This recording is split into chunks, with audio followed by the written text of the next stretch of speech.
Bienvenue à tous. Welcome to Reporters here on France 24. I'm Mark Owen. In this edition, the wave of protest over a racist killing in Brazil. The Black Lives Matter banner is being waved in protest in the wake of a shocking incident in Porto Alegre. A black man beaten by two security guards at a Carrefour supermarket. Our reporters were already making this report on racism in Brazil when this happened. The French company Carrefour has condemned the incident. Brazil's President Jair Bolsonaro says there is no racism in his country. Our report shows the people there have another story to tell. This is from Laura Damas and Fanny Lotter.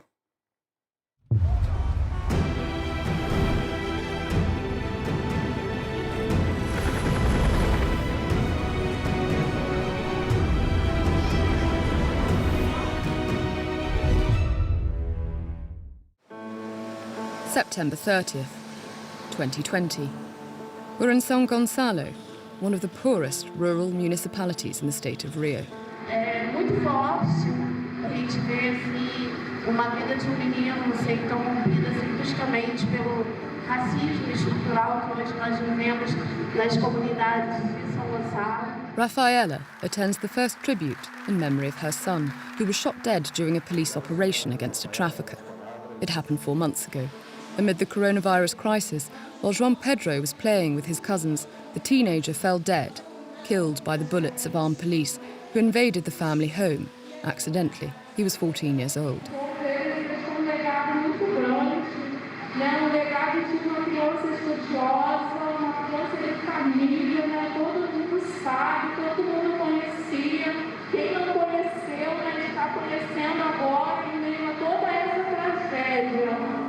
A mother and father, a grandmother, 2 aunts, a little sister, bereaved by a life taken from them a week before that of George Floyd in the United States. In the shadow of the American revolt so widely covered by the media, Brazil further south appears forgotten. Yet the police here are the most violent in the world. They kill 17 times as many black people as American officers, with an attitude of almost total indifference. Alongside João Pedro's parents is Paulo Dias. She was responsible for renaming a reading room in memory of João Pedro.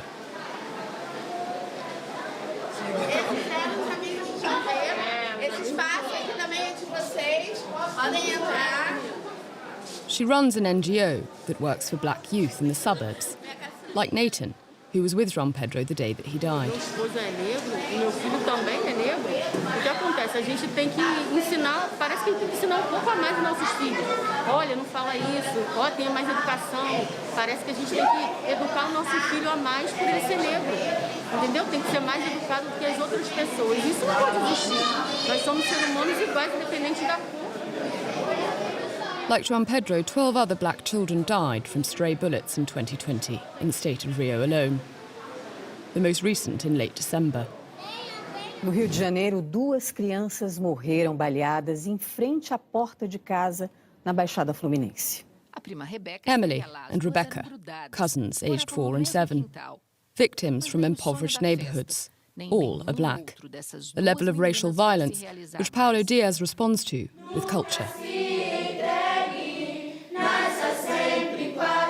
This November, the activist inaugurates a choir called Vidas Negras Importam, or Black Lives Matter in Portuguese.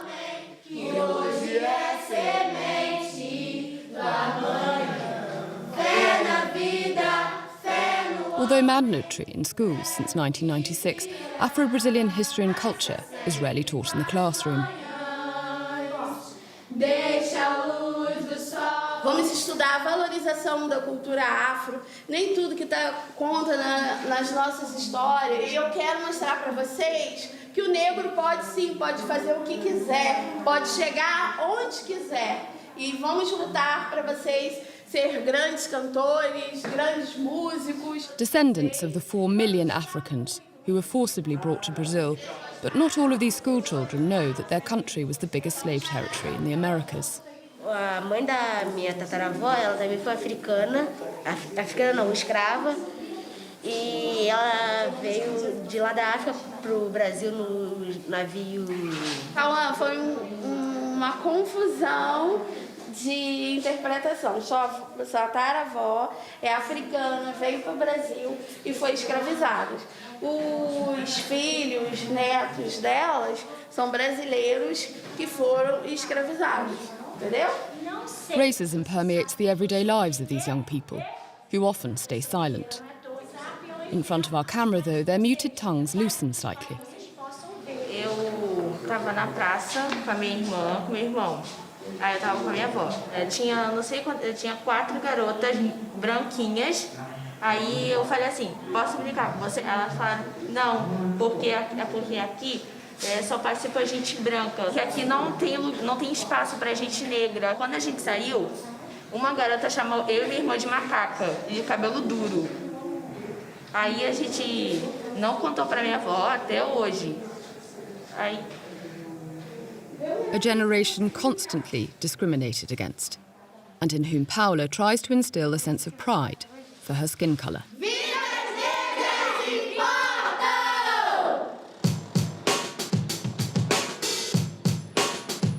Healing the wounds left by slavery, a fight also waged in politics. 4 days before the municipal elections, the campaign is in full swing in Campo Grande. It was in this lower-income area that Jair Bolsonaro achieved his biggest number of votes in Rio in the 2018 presidential election. This year, for the first time in the country's history, there are more black candidates than white ones in the municipal election, and especially black women.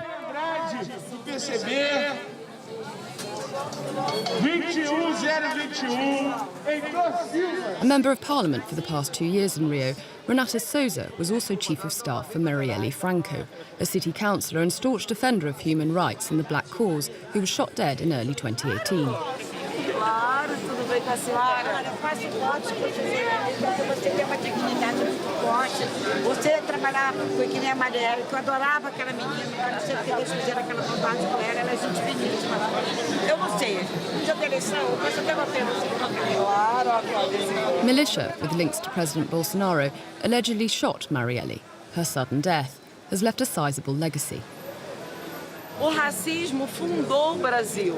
Então a gente tem a oportunidade de recontar essa história a partir de negros e negras que entram no poder, justamente para que a gente possa trazer uma possibilidade de superação das desigualdades sociais a partir do interesse comum.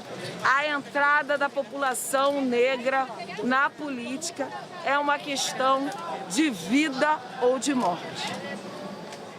An urgency that is sidelined by the current government, whose 17 ministers are all white. But President Jair Bolsonaro is careful to portray himself alongside the few black public figures who support him, like Federal Deputy Helio Lopez. The president references him during his regular weekly addresses on social media. O negão é o Hélio, meu irmão que demorou para nascer, levou 10 meses para nascer, mas deu parece aqui, negão, parece que atrás aqui, pô. O Hélio deu uma queimadinha no Hélio aí, senão seria a minha cara, Nicknamed Bolsonaro's shadow, or even his black companion by opponents, Helio Lopez supports Bolsonaro unconditionally and claims that black movements only exist to divide the country. In this photo to the right is Helio Lopez, to the left Sergio Camargo, another black public figure opposed to the fight against racial discrimination. At the end of 2019, he was appointed as head of the Palmares Cultural Foundation, the only state-run body responsible for defending Afro-Brazilian culture. Claro que tem que acabar o Dia da Consciência Negra, que é uma data da qual a esquerda se apropriou para propagar vitimismo e ressentimento racial. Since his appointment, he hasn't stopped attacking black rights movements, calling them ideological slaves of the left, but also journalists like Pedro Borges. In São Paulo, Pedro founded Alma Preta, a journalism agency that specialises in issues around race. E aí, como é que estamos as novidades aí do caso? Today, he has an appointment with his lawyer to discuss a libel case which pits him against Sergio Camargo. Bom, eu acompanhava o trabalho dele e aí, de repente, um dia eu fui bloqueado e aí, no mesmo dia, eu recebi esse tipo de ataque do presidente da Fundação Cultural Palmares, né? Dizendo que eu sou vitimista, segregacionista, anti-branco Isso daqui é um ponto, acho, bem perigoso, se tratando de Brasil, dizendo que eu defendo o bandido, né, me criminalizando. Attacks across social media, fake news, a methodology, according to Pedro, used by the current administration to discredit the racial struggle. É uma das figuras que representa esse contexto que a gente vive hoje, né? De pessoas negras que são utilizadas e são colocadas como porta-vozes de uma agenda bastante conservadora para, de alguma maneira, promover retrocessos de todas essas conquistas que a população negra obteve no Brasil. É a defesa de um jornalista negro que já tem as dificuldades de acesso que se tem, né, ser um jornalista negro no Brasil. A gente está falando do direito à liberdade de expressão, a gente está falando do direito à informação, o direito ao exercício da profissão, né, que são direitos consagrados pela Constituição Federal, mas que não estão sendo muito bem aplicados num país em que vem retrocedendo nessa agenda. A step back when mixed race and black people represent 56% of the Brazilian population. In Rio, Renata Souza is preparing to vote in her neighbourhood of Maré, home to the city's biggest collection of favelas. At the entrance of the school that's been transformed into a polling station, a few camera crews and local supporters are out. Todo mundo que passava falava, vota na Renata, na prefeita. Ela representa nós, mulheres negras de favela, que rala pra caramba, muitas vezes em casa de família, pra ter o nosso pão, porque a gente não tem direito em nada, entendeu? Nós estamos muito discriminados por sermos negras e negros. É muito importante botar uma negra de favela no comando, porque ela sabe o que a gente precisa. Vota na Renata! For the first time, a candidate for Rio Mayor votes in a favela. But when the time comes to go in, Eu sou favelada porque eu sou preta. É isso. entry to the press is prohibited, despite wanting to document this symbolic moment. Unlike the other important candidates from the city, Renata Souza votes alone and comes out bitter. Sem dúvida nenhuma, é o Estado democrático de direito mostrando a sua garra racista, preconceituosa. Então, que democracia é essa no Brasil? Que o voto de uma candidata a prefeita, que é da favela, que é da periferia, que vota dentro da favela, não pode ser filmado. É muito simbólico também. Esse é o tamanho do nosso desafio. Ainda bem que vocês presenciaram isso, porque contando ninguém acredita. With only 85,000 votes, she won't go through to the second round. But some small victories in this election were made in the fight against racism. A slight increase in the number of black city councillors at a municipal level in several cities, like in São Paulo. A few days after the vote, the symbolic National Day of Black Consciousness brings together a few hundred people on the main avenue.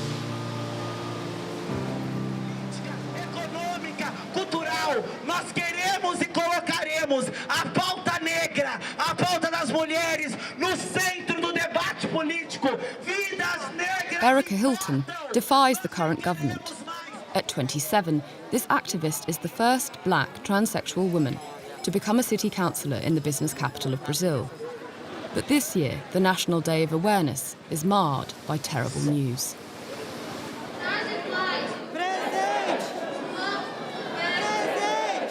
Fists raised today for João Alberto, a 40-year-old black man beaten to death the day prior by security guards at a Carrefour supermarket in Porto Alegre. One death too many for the newly elected councillor. O que aconteceu em Porto Alegre desmistifica a ideia de que o Brasil não é um país racista. Enquanto a gente vive em torno de uma falsa democracia racial, a gente não consegue olhar o problema de frente. A gente não consegue encarar o problema que gera essa alta estatística de morte, essa alta estatística de genocídio. 75% of homicide victims in Brazil are black. Unacceptable figures for Pedro Borges, who was covering the rally for his newspaper.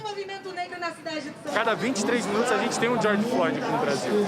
E se reagíssemos com a mesma força que se reage lá, seríamos executados, seríamos presos. Então a repressão por parte do Estado aqui ela acontece de uma maneira muito difícil, que acaba dificultando muito a mobilização. Under the cameras of Pedro's agency, Alma Preta, the crowd heads towards the nearest Carrefour supermarket. The demonstration is building.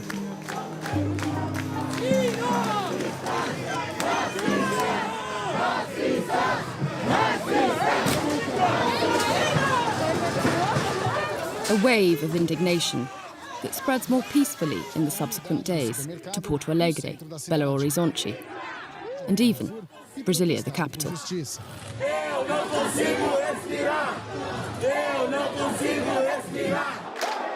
Or, like 2 days later, in the northern outskirts of Rio.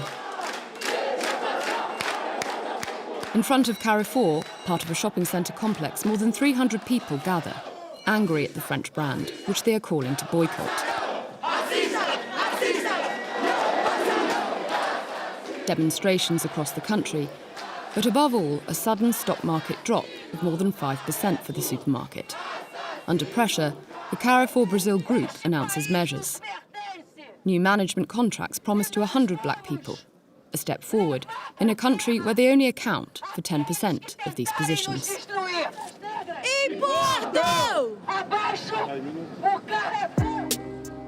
Black Lives Matter. The anti-racism movement forces companies at last to show their solidarity with Afro-descendants in Brazil. A crack, finally, and ever so slightly opened, in the face of an urgent need for change.